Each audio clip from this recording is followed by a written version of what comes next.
Bem, então são 9h53. Obrigado mais uma vez pela compreensão, tá? Depois no próximo a gente vai tentar corrigir essa questão aí, mas vocês não vão perder nada me enxergando naquele quadradinho não. O principal, graças a Deus, nós temos aí que são os slides, as informações, e espero que o que eu vá falar esteja de acordo, né, com as Escrituras. Espero que seja uma aula fiel às Escrituras. E para isso nós vamos começar fazendo uma oração, tá bom? Vamos orar, feche os seus olhos, vamos orar então. Em nome do Senhor e Salvador Jesus Cristo, nós agradecemos a Ti, ó Santo e Misericordioso, Pai de toda a criação, Pai nosso que estás nos céus. Nós agradecemos a Ti, ó Pai, pelo dia de ontem, pela noite de descanso, pelas Tuas misericórdias que se renovam a cada manhã e são a causa de nos sermos consumidos, pela semana que passamos, ó Pai, pela Tua misericórdia e graça em nossas vidas, porque iniciamos, ó Pai, uma nova semana, de modo especial na Tua presença, ó Pai, reunidos como Teu povo, mesmo que virtualmente, ó Pai, mas de modo real, ó Pai. Obrigado, ó Pai, porque estamos reunidos em torno da Tua palavra, que é perfeita, que restaura a nossa alma, que nos transforma, e sabemos que o Senhor, ó Deus, é um Deus onipresente, é um Deus onipotente, é um Deus onisciente. Nós tememos, ó Pai, a Ti, e suplicamos o Teu favor, ó Pai, em nossas vidas. Fala, ó Santo Deus, aos nossos corações, transforma as nossas vidas, confronta-nos naquilo que devemos ser confrontados, conforta-nos, restaura-nos, fortalece, ó Santo Deus, as nossas vidas, a nossa fé. Ora, ó Pai, por cada um dos alunos, alunas, os professores, as famílias aqui representadas, ó Pai.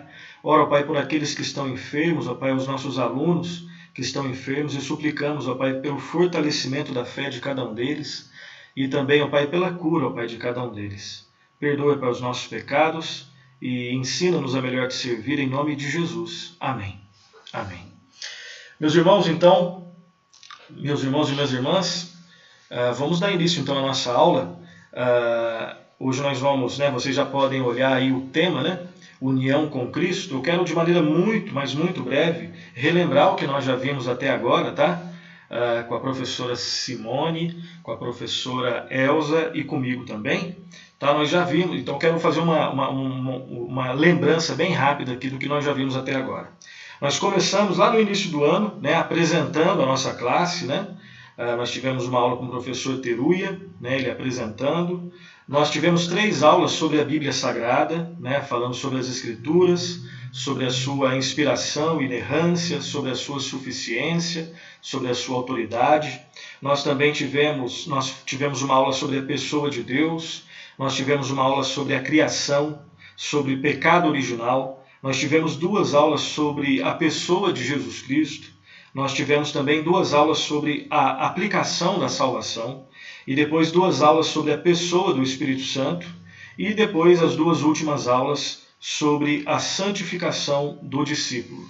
E aqui eu quero pegar aquelas 2 aulas que eu fiz com vocês sobre a aplicação da salvação, e aí aqueles que tiverem dúvidas podem voltar lá nos nossos vídeos, e as aulas estão lá. E eu lembro, e se vocês esquecerem sobre isso, eu sei que é muita coisa para lembrar, eu sei que a gente tem a correria do dia a dia, mas eu quero relembrar bem rápido o que nós vimos nessas 2 aulas sobre a aplicação da salvação. Nós vimos aquele termo latim, ordo salutis, que significa ordem da salvação. E lá nós vimos que existe uma lógica na salvação, uma sequência. Nós vimos ali 6 passos na salvação, existem outros, tá? Mas nós vimos 6 de modo resumido. Nós vimos o chamado eficaz, o chamado externo, que é a pregação, e o chamado interno, que é quando o Espírito Santo ele toca no coração de alguém. Depois nós vimos a regeneração, que é o novo nascimento, que é uma obra do Espírito Santo. Nós vimos a conversão, que pressupõe arrependimento e fé. Nós vimos também justificação, que é quando o juiz declara que o injusto se tornou justo, porque houve uma troca, Alguém pagou a pena. Nós sabemos que em Cristo nós somos justificados, Os nossos pecados foram colocados na conta de Cristo e Cristo pagou toda essa conta, e a justiça de Cristo é colocada na nossa conta, de forma que quando o Pai olha para nós, ele vê o Senhor Jesus Cristo, né? O sacrifício de Cristo aplicado na nossa vida, o sangue precioso e poderoso de Cristo nos lavando de todo pecado. E depois nós vimos a consequência que é a adoção, nós somos adotados na família de Deus, e por fim a santificação. Nós vimos esses 6 passos, né? Hoje nós vamos refletir, é como se nós pegássemos essas 2 aulas de aplicação da salvação e aprofundássemos um pouco mais. Nós vamos continuar falando sobre salvação, mas hoje nós vamos refletir de modo específico sobre um tema que sustenta toda a salvação, né? Eu vou usar uma palavrinha chique aqui. Hoje nós vamos refletir sobre um tema que sustenta toda a soteriologia. Soteriologia, né, é uma palavrinha composta, que vem lá do grego, né? Soter. Soter significa salvação. Logia é estudo, né? Então, soteriologia é aquela disciplina que normalmente nós estudamos em seminário, ou em algum curso teológico, ou em estudo bíblico, que significa reflexão sobre salvação, né? O estudo da salvação. Então, o que nós vamos defender aqui é que a soteriologia ela está baseada em várias verdades. E a principal delas é a nossa união com Cristo. E é sobre isso que eu quero falar com vocês nessa manhã, refletir junto com vocês nessa manhã. Então anotem aí, anotem suas dúvidas, tá? E depois nós vamos, aos poucos, na medida do possível, tirando essas dúvidas, tá? Eu quero começar com 3 perguntas, tá? A primeira pergunta é a seguinte: como que se dá a salvação do homem? Se alguém perguntasse para você, né? Se alguém chegasse para você e perguntasse como que se dá a salvação do homem, como que você responderia? Essa é uma primeira pergunta. A segunda pergunta é: quem é o autor da salvação? Né? O autor da salvação é Deus? O autor da salvação é o homem?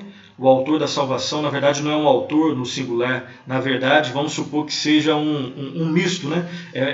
90% Deus e 10% homem. Será que é assim mesmo que ocorre a salvação? Né? E uma terceira pergunta, né, que estava no slide anterior, é possível, essa aqui é uma pergunta que todos fazem em vários momentos da vida. Eu desconfio que seja uma pergunta que reflete a dúvida de muitos de nós aqui. E é normal ter essa dúvida, tá? É normal ter essa dúvida. É a seguinte: é possível perder a salvação? Será que é perder a salvação? E perceba a relação que existe entre uma pergunta e outra, tá? As 3 perguntas são: primeiro, como se dá a salvação do homem? Se você sabe responder a primeira, você vai saber responder as 2 outras, tá? A resposta que você dá à primeira pergunta, ela vai influenciar diretamente o entendimento da segunda pergunta e da terceira pergunta. Se você sabe como se dá a salvação, você vai saber quem é o autor da salvação, e você vai saber também se é possível perder a salvação ou não. Tá? Então perceba que existe uma relação entre essas 3 perguntas. Como que o nosso estudo aqui vai ocorrer? Existe um roteiro aqui que eu quero passar para vocês, tá bom? Que é o seguinte: primeiro nós vamos ver rapidamente aqui a descrição bíblica da união com Cristo, tá? Nós vamos ver 3 tipos de textos que falam como nós somos unidos a Jesus Cristo. Depois nós vamos ver as raízes da união com Cristo. Tá? Onde que a salvação se dá? Ela se dá no tempo ou na eternidade? Tá? Depois nós vamos falar sobre a base da união com Cristo. Tá? Algo foi feito na história. Tá? E aí nós vamos buscar explicar com detalhes isso daí. Em penúltimo lugar, nós vamos ver a união real com Cristo. E por fim, nós vamos ver o significado da união com Cristo. Ser salvo por Jesus Cristo significa, de forma prática, o quê? Tá? E eu quero lembrar dessa frase aqui, na verdade foi uma frase que eu já usei com vocês, né? Que a união com Cristo é o tópico que sustenta toda a salvação. Então a ideia aqui é a seguinte: você só é salvo, você só é salva porque você está unida a Jesus Cristo, ou unido a Jesus Cristo. E você só permanece salvo, ou só permanecerá salvo, se você estiver unido a Jesus Cristo. Tá?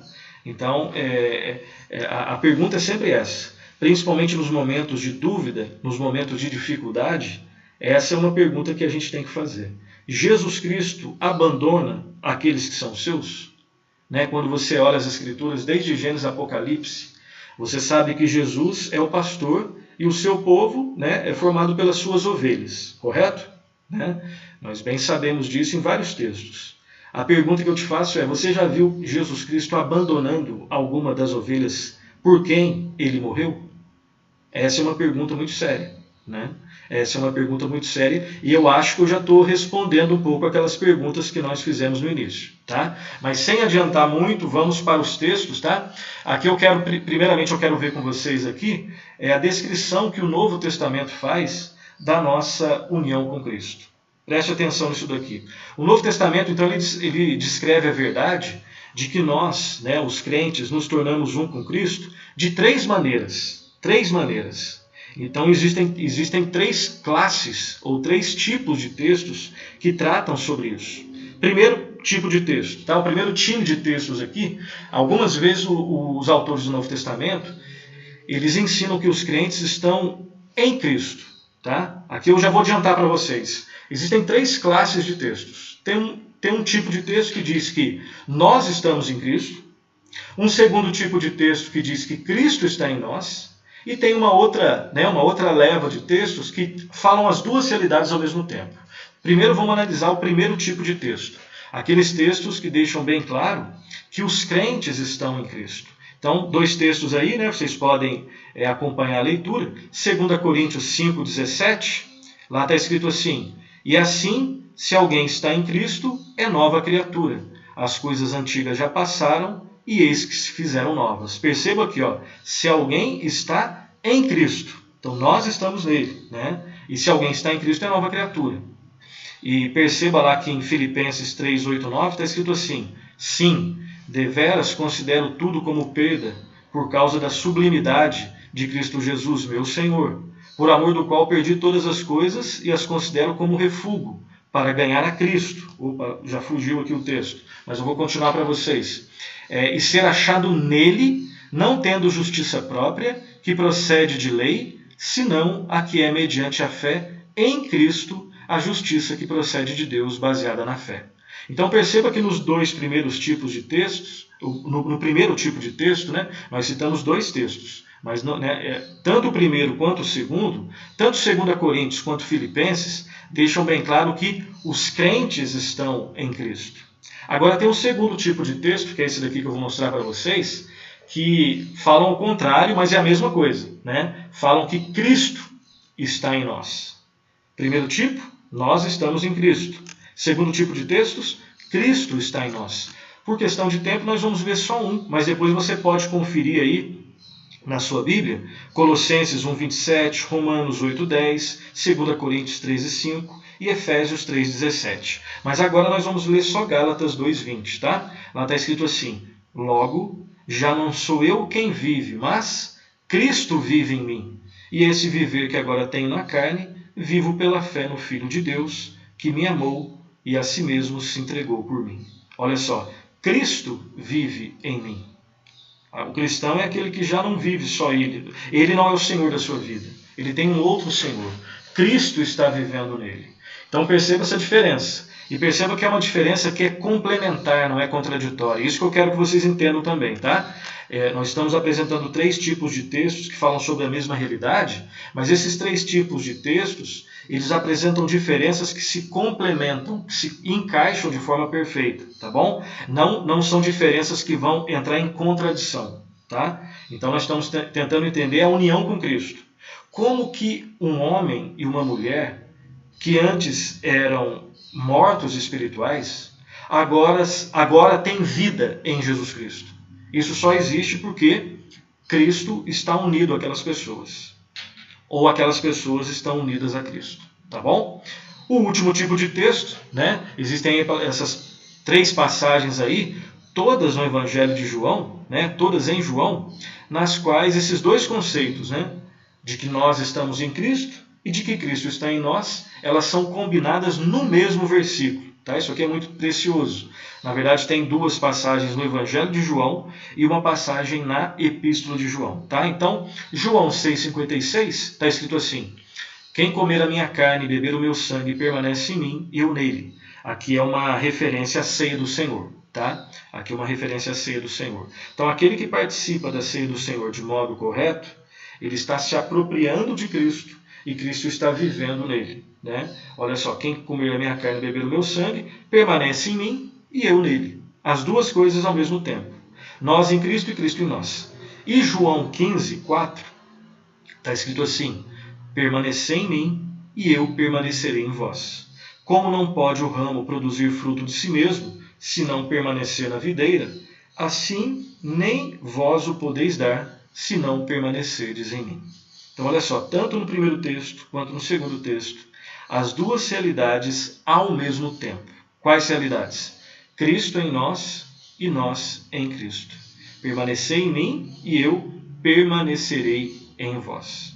Então, esse é o primeiro ponto do nosso estudo de hoje. Nós estamos entendendo a questão da salvação, né?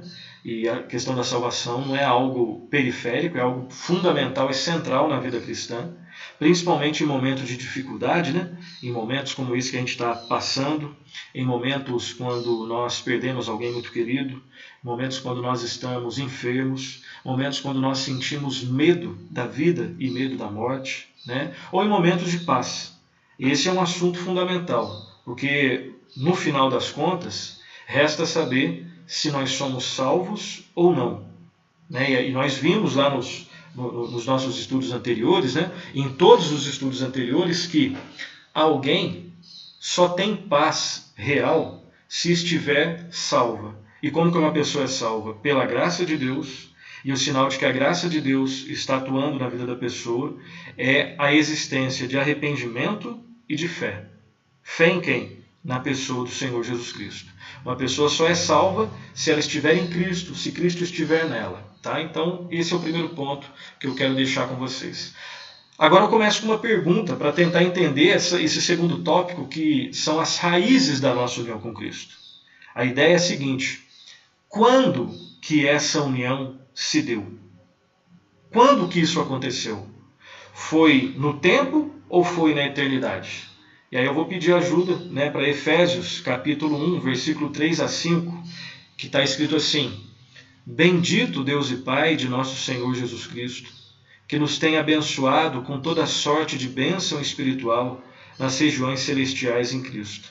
Assim como nos escolheu nele quem? Em Cristo, tá?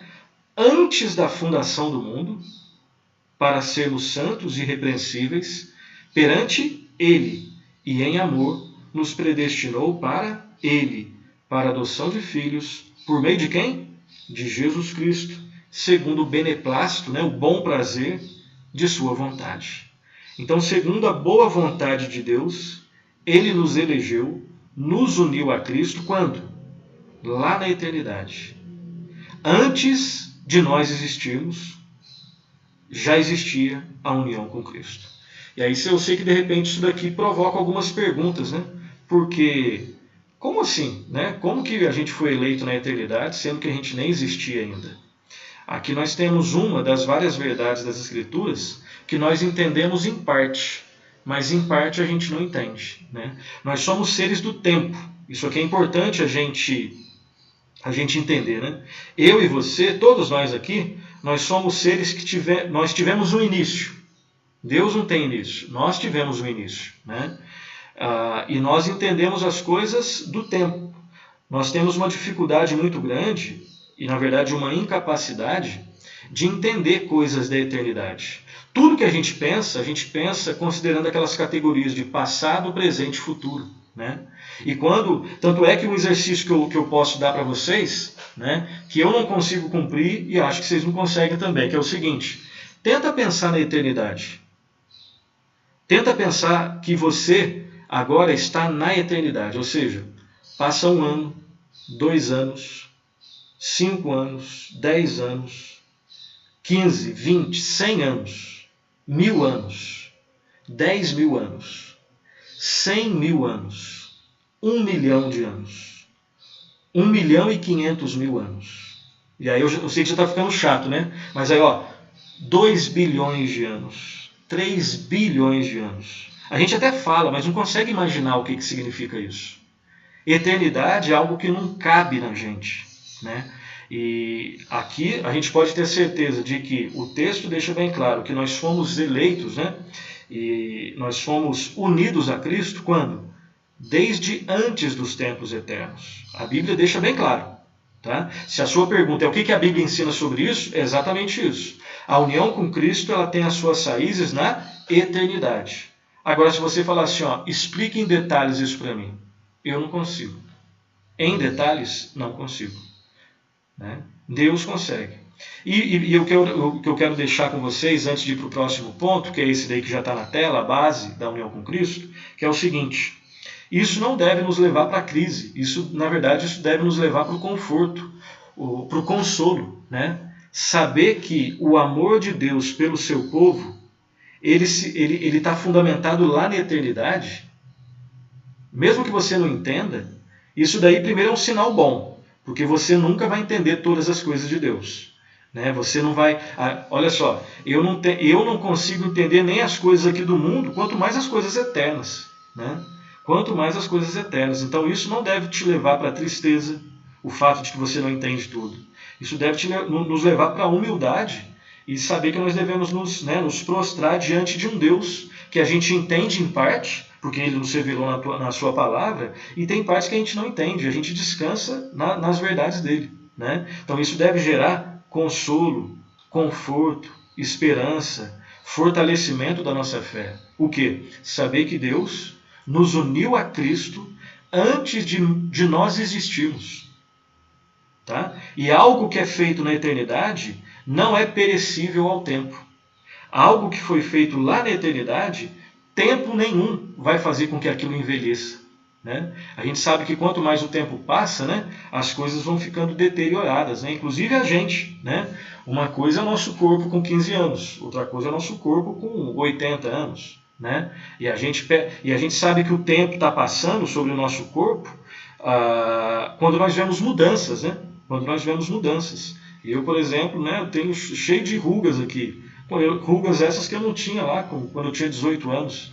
Então eu sei que o tempo passa porque nós estamos vendo, né, o processo de envelhecimento nosso, que também tem a ver, né, com as raízes lá do pecado, enfim.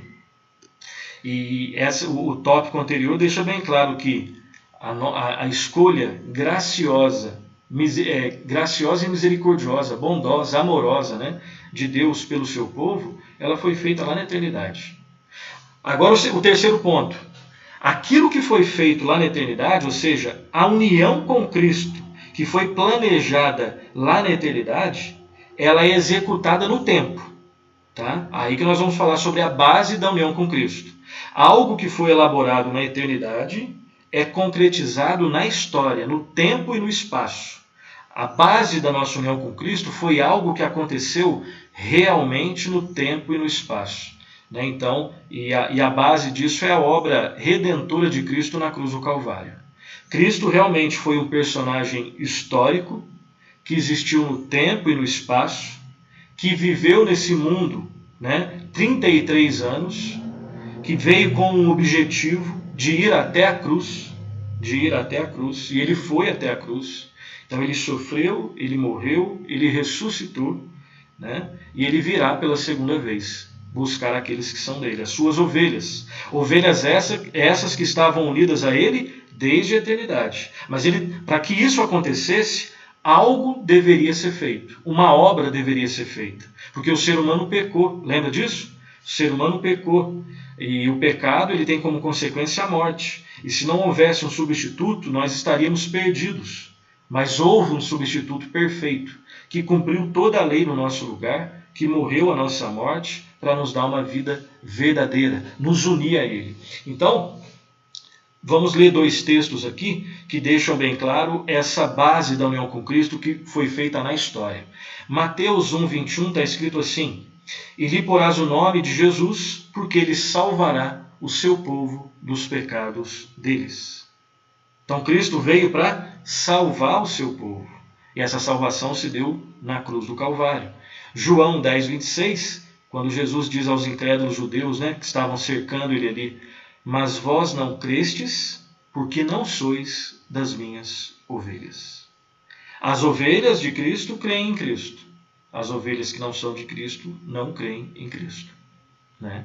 E creem para quê? Creem para serem salvas. Então, por aqui nós já vimos três questões. Né? Nós vimos aqueles 3 tipos de textos que falam da nossa união com Cristo.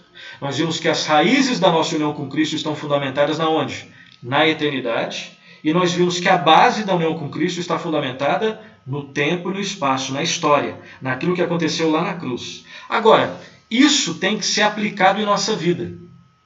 Aquilo que foi elaborado na eternidade, concretizado no tempo e no espaço, na obra de Cristo na cruz do Calvário, se eu não me aproprio disso pela fé, aquilo está distante de mim ainda. Enquanto a obra de Cristo não for aplicada em minha vida, eu não estou salvo. Tá? Não vale você somente saber que Deus tem um plano lá na eternidade e que foi concretizado no tempo, que Cristo veio ao mundo, viveu uma vida perfeita, foi até a cruz, morreu, ressuscitou e virá de novo. Isso tem que ser aplicado em nossa vida. E esse é o próximo tópico. A união real com Cristo. Não é só você saber que isso aconteceu. É saber que aquilo que aconteceu para você. Aconteceu por você. Aconteceu em você. Ok? Então nós vamos ver de novo a trajetória. E eu quero que vocês percebam o seguinte. Todos os passos da salvação são feitos em Cristo. Essas 2 expressões que eu quero que você guarde. Em Cristo ou com Cristo. E Paulo utiliza essas expressões várias vezes. Tá? Em Cristo, com Cristo, nele. Todas essas expressões são abundantes nos escritos de Paulo. Tá bom? Então vamos lá. Primeiramente, nós somos unidos com Cristo na regeneração. Tá? Regeneração. O texto é Efésios 2, 4, 5. Mas Deus, sendo rico em misericórdia, por causa do grande amor com que nos amou, e estando nós mortos em nossos delitos, nos deu vida juntamente com Cristo. Pela graça sois salvos. Então, vamos se lembrar o que é regeneração? Nós já vimos isso daí. Regeneração é a implantação de vida onde existia morte. Regeneração é um ato de Deus, tá? E, primeiro, é um ato, não é um processo, tá? Regeneração acontece no instante. E normalmente nós não temos consciência disso, porque nós estávamos mortos, tá bom? Na regeneração, o ser humano é totalmente passivo. Deus é que faz absolutamente tudo. Até porque o ser humano estava morto nos seus pecados. Vivo biologicamente, mas morto espiritualmente. Então, regeneração é o quê? Implantação da vida espiritual naqueles que estavam mortos espiritualmente. A regeneração acontece em Cristo, com Cristo. Segundo passo, nós nos apropriamos e continuamos a vivenciar a união com Cristo pela fé. Aqui eu quero que vocês guardem 2 coisas. Arrependimento é para Cristo.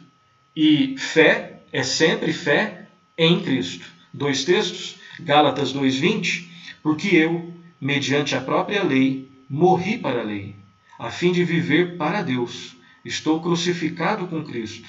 Logo já não sou eu quem vive, mas Cristo vive em mim. E esse viver que agora tenho na carne, vivo pela fé. Em quem? No Filho de Deus, que me amou e a si mesmo se entregou por mim.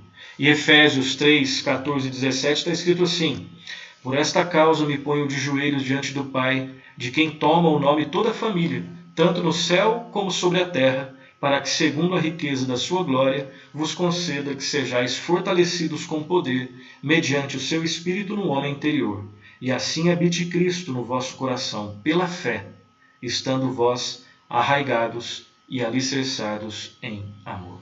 Então, tanto nos 2 textos paulinos, né, tanto em Gálatas quanto em Efésios, você vê ali que a fé do cristão, obviamente, é uma fé em Cristo. Então, regenerados em Cristo, arrependemos para Cristo, temos fé em Cristo.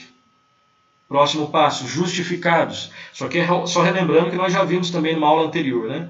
Nós somos justificados na união com Cristo. Filipenses 3, 8, 9. Sim, deveras considero tudo como perda, por causa da sublimidade do conhecimento de Cristo Jesus, meu Senhor, por amor do qual perdi todas as coisas e as considero como refúgio, né, como lixo para ganhar a Cristo e ser achado nele, não tendo justiça própria, que procede de lei, senão a que é mediante a fé em Cristo, A justiça que procede de Deus, baseada na fé. Perceba que existe até uma repetição, né? Mediante a fé em Cristo, essa fé, né, está relacionada à justiça que vem de Deus, baseada na fé. Nós somos justificados, baseados na graça, mediante a fé. Então perceba que tudo que ocorre nesse caminho da salvação sempre ocorre a partir da união com Cristo.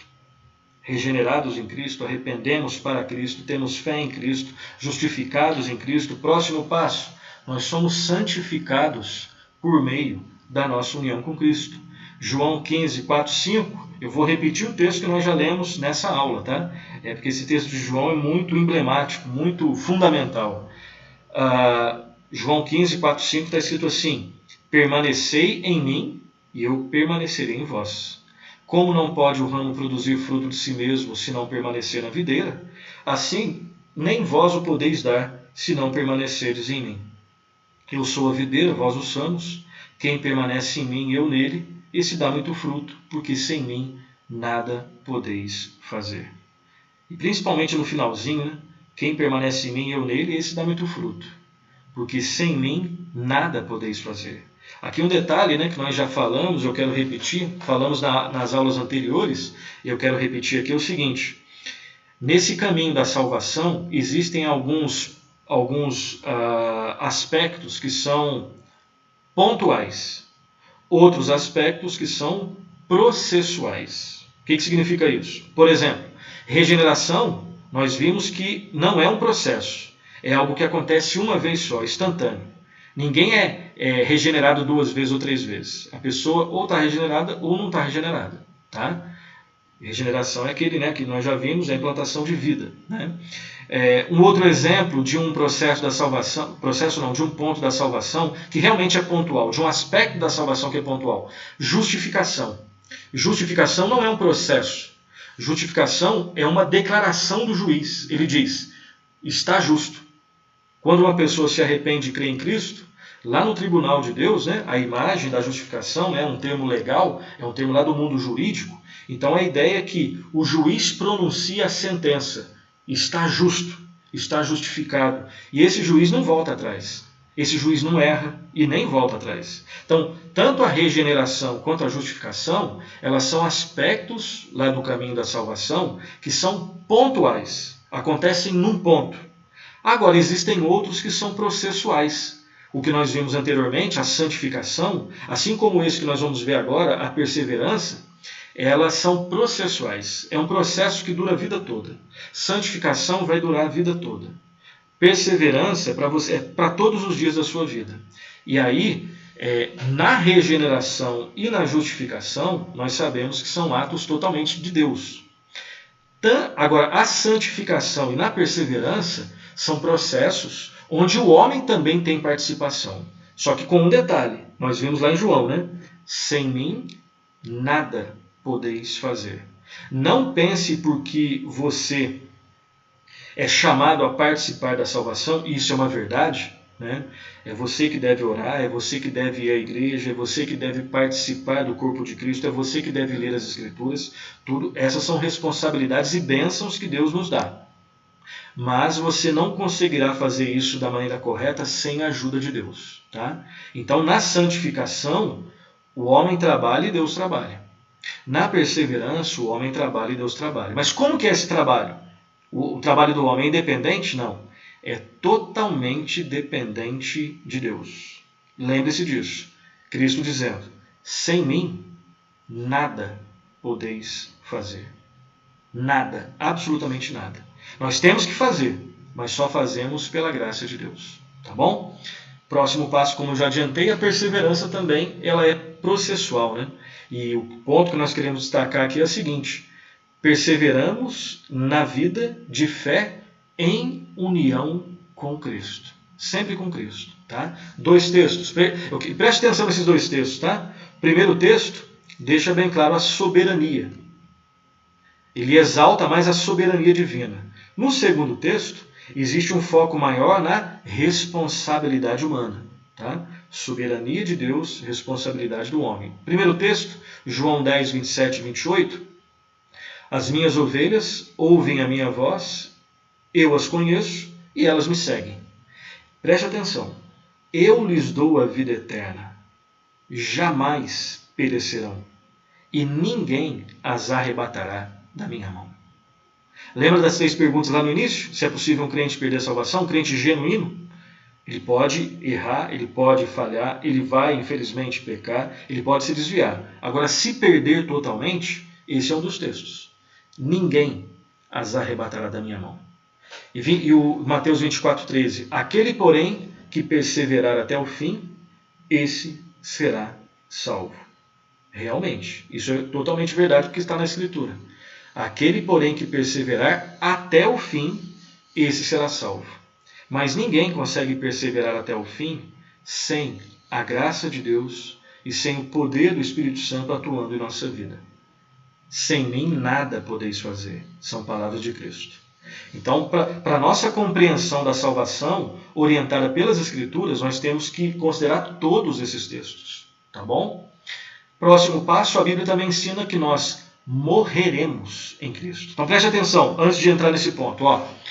Nós somos eleitos em Cristo, nós somos regenerados em Cristo, nós nos arrependemos para Cristo, nós temos fé em Cristo, nós somos justificados em Cristo, nós somos santificados em Cristo, nós perseveramos em Cristo.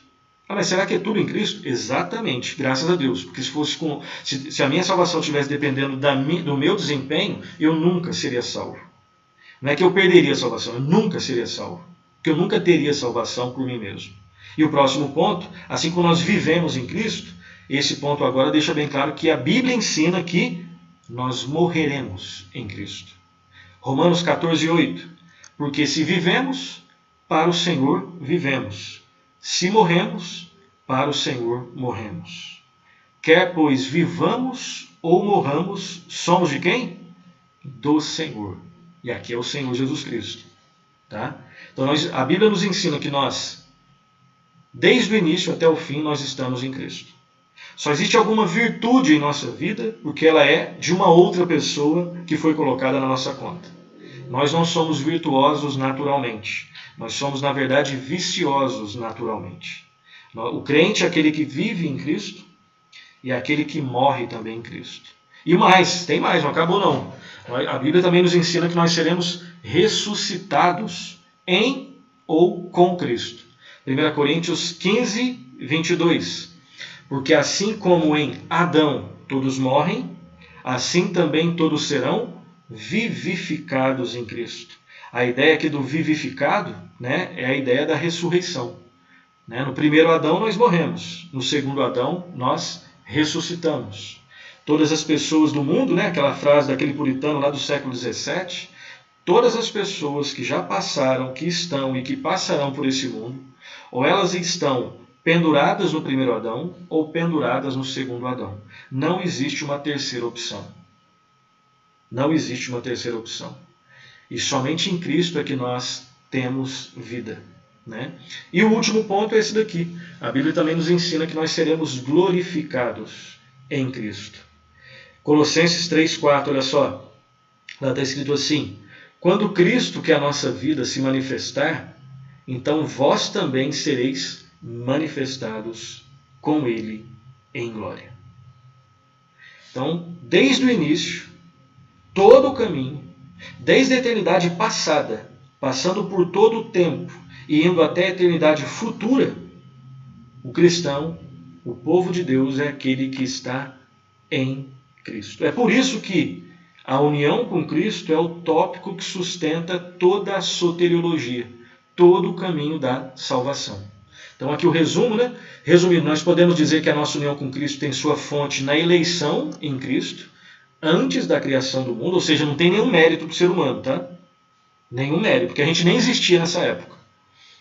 E tem seu alvo na glorificação com Cristo por toda a eternidade. Essa união, portanto, é o que faz com que nossa vida como cristãos seja significativa, alegre e vitoriosa, a despeito das nossas lutas, tá?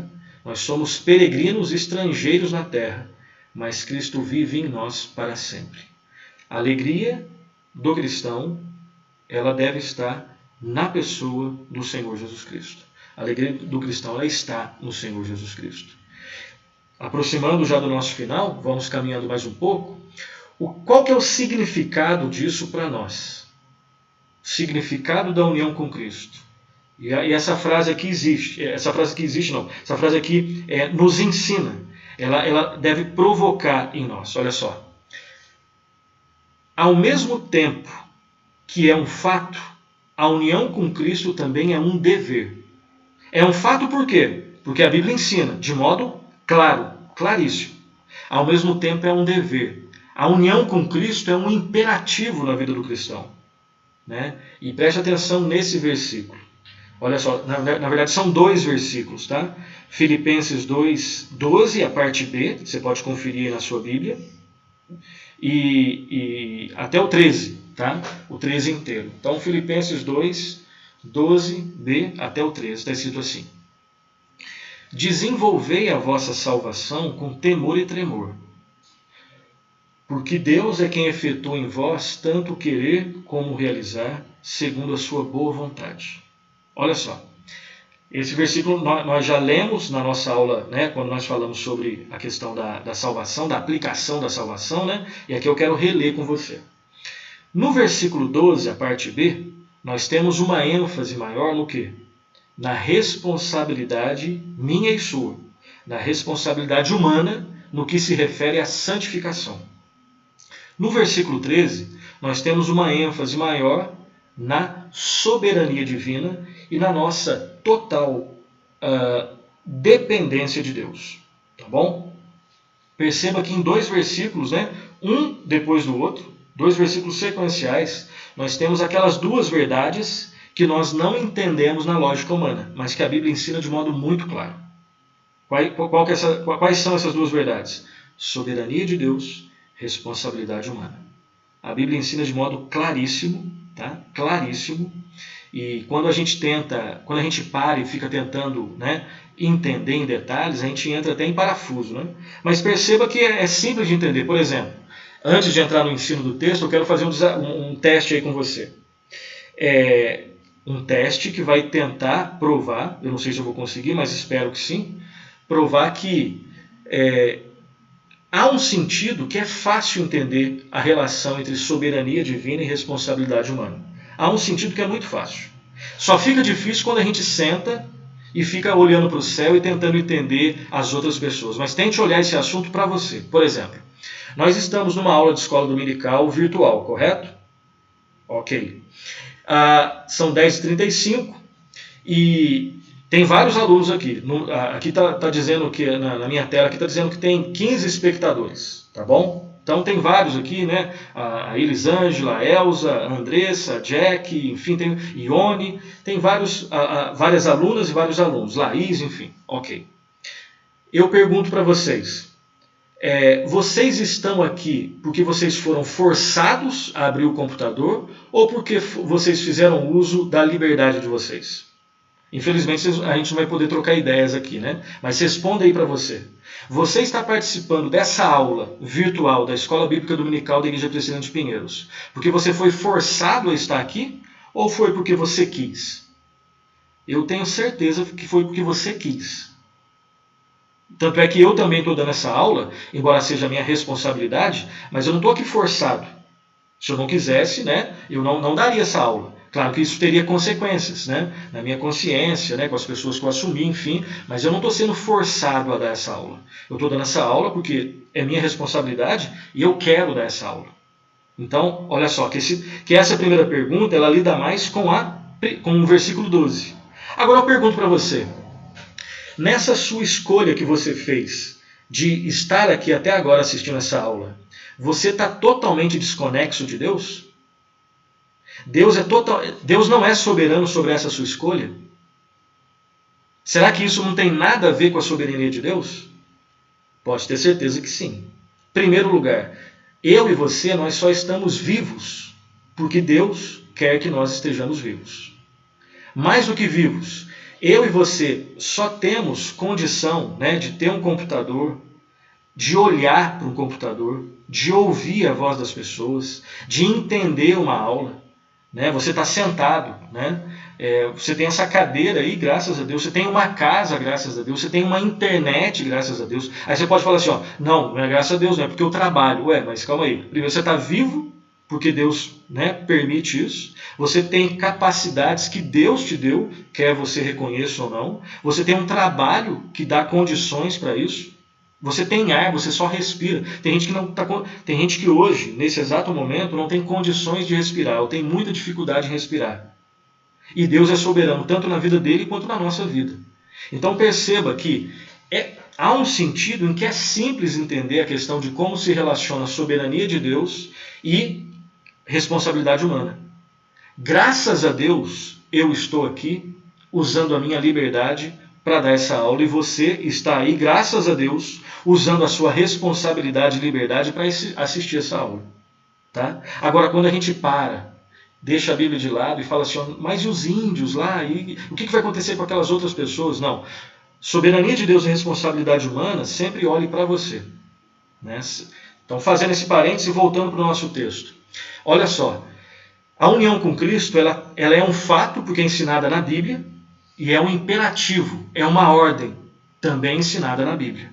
E aí, voltando para o nosso texto, o texto diz o seguinte, isso aqui é para mim e para você, ó, desenvolvei a vossa salvação com temor e tremor.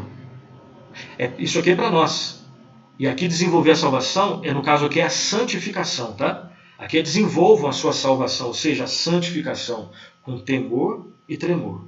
Agora o 13, porque Deus é quem efetua em vós tanto o querer como o realizar segundo a sua boa vontade. As duas verdades ao mesmo tempo.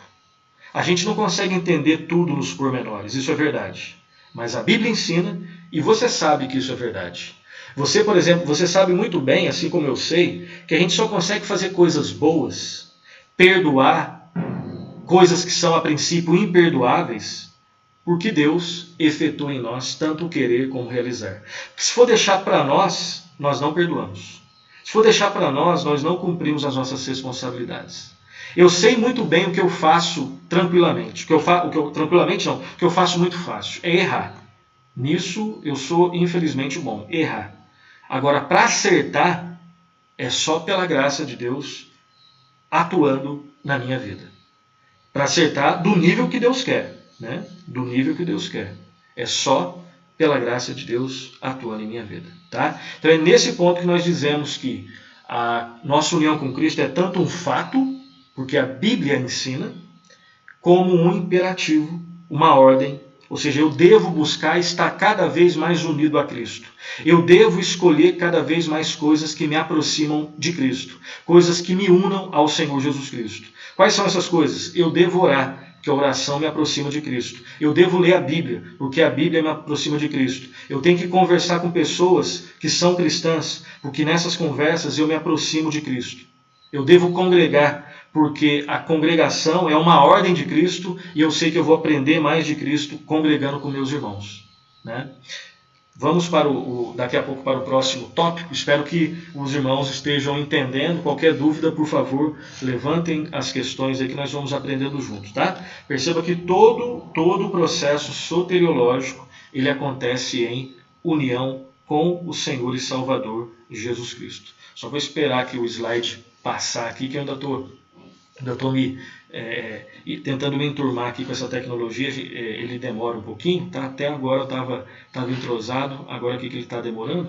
Mas o próximo passo, nós já estamos nos aproximando do final, é uma pergunta. Eu vou fazer uma pergunta aqui para você e eu quero saber como que você responde essa pergunta. Tá? Se essa pergunta fosse feita para você, se eu te desse, por exemplo, uma folha de sulfite essa semana toda para responder essa pergunta, como você responderia? Qual que é a pergunta? Essa que está aqui na tua tela. Qual é o seu único fundamento na vida e na morte? Qual que é o seu fundamento na vida e na morte?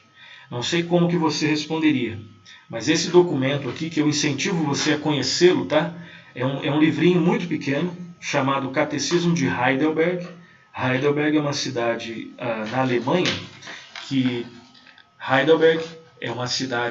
na Alemanha, que lá no século XVI para o século XVII foi uma cidade muito importante para a fé reformada. E os reformados lá da Alemanha, eles escreveram esse documento chamado Catecismo de Heidelberg. Catecismo é um documento que sempre trabalha com a metodologia de perguntas e respostas. Perguntas e respostas, tá? Todo catecismo tem perguntas e respostas tratando de algum tema. E essa é a pergunta que abre o catecismo. Para mim é a pergunta mais importante e uma das respostas mais belas que existem. Olha só como é que eles responderam. Meu único fundamento é meu fiel Salvador Jesus Cristo. A Ele pertenço em corpo e alma, na vida e na morte. E não pertenço a mim mesmo.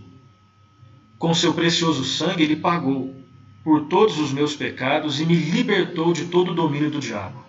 Agora Ele me protege de tal maneira que sem a vontade de meu Pai do céu, não perderei nem um fio de cabelo. Além disso, tudo coopera para o meu bem. Tudo. Reverendo Hernandes acabou de pregar sobre isso, né, no culto anterior. Por isso, pelo Espírito Santo, Ele também me garante a vida eterna e me torna disposto a viver para Ele daqui em diante, de todo o coração.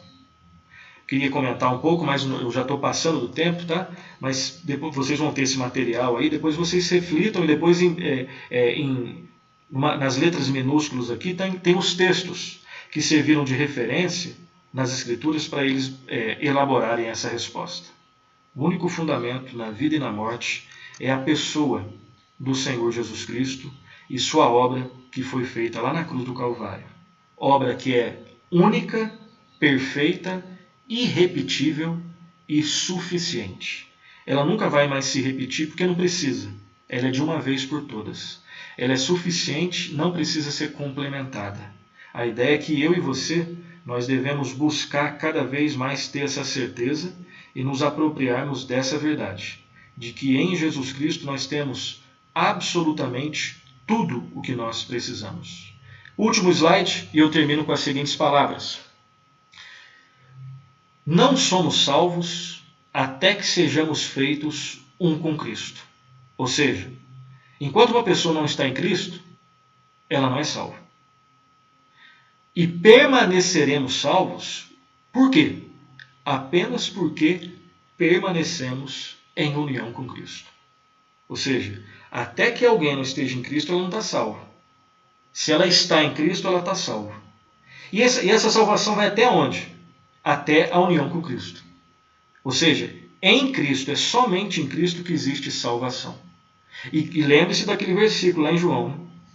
As minhas ovelhas ouvem a minha voz, eu as conheço, elas me conhecem, eu dou a vida a elas e ninguém as arrebatará da minha mão.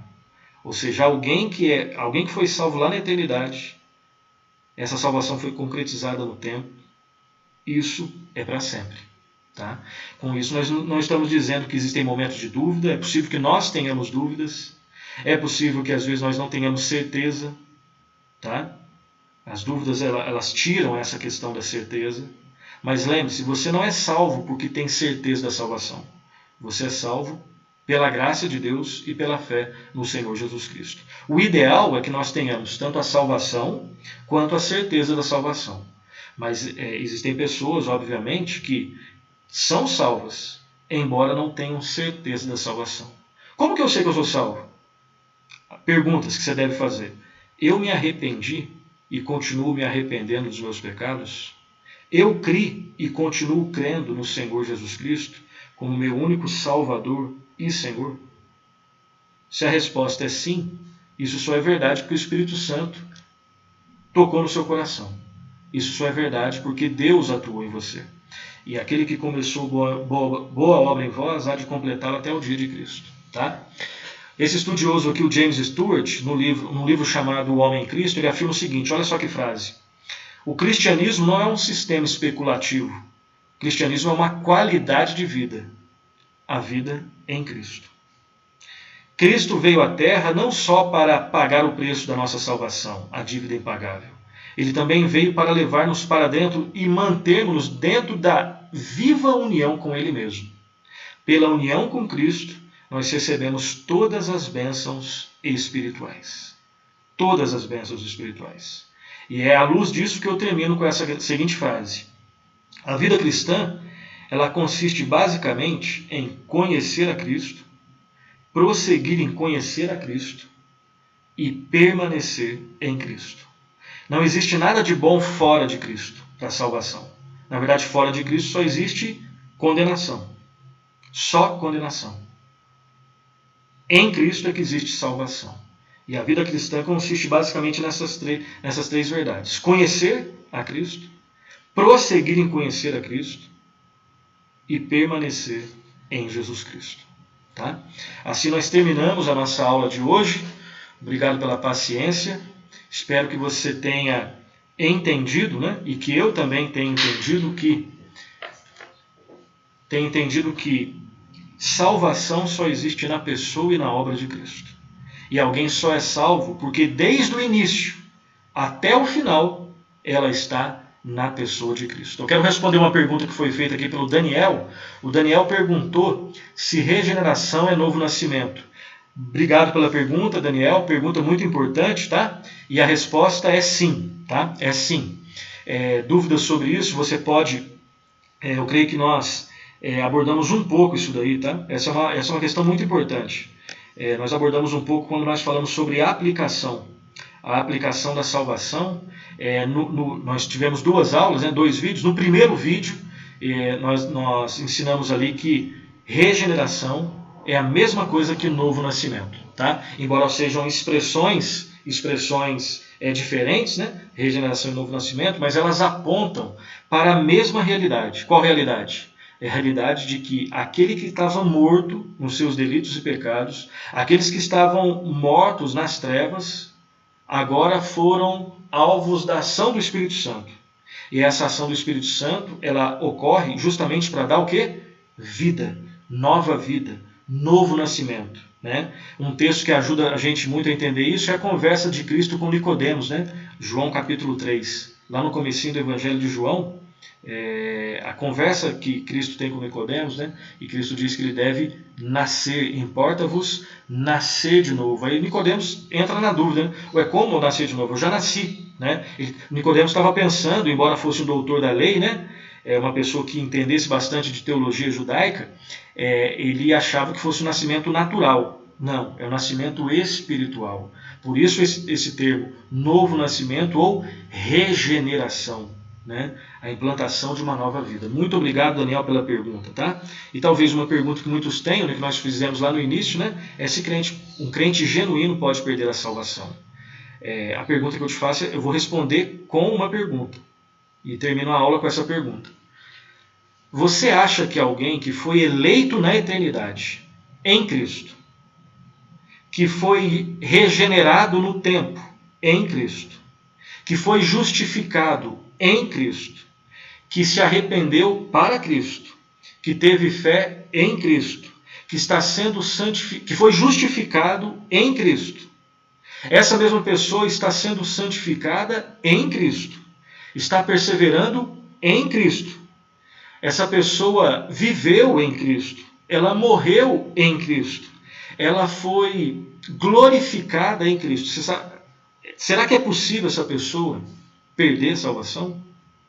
Você acha que uma pessoa que hoje está sendo alvo das intercessões de Cristo, que a Bíblia diz que hoje Cristo está à direita de Deus Pai, intercedendo pelos seus.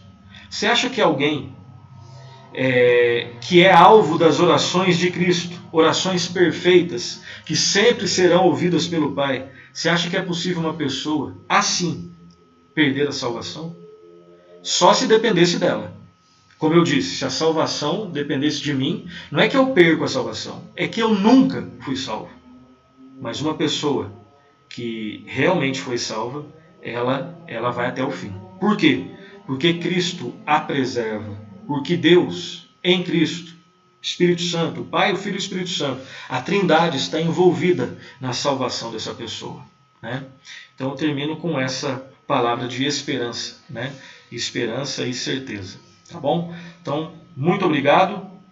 Um grande abraço a todos. Tá? Tenham todos um bom domingo. Que Deus os abençoe. Até a próxima.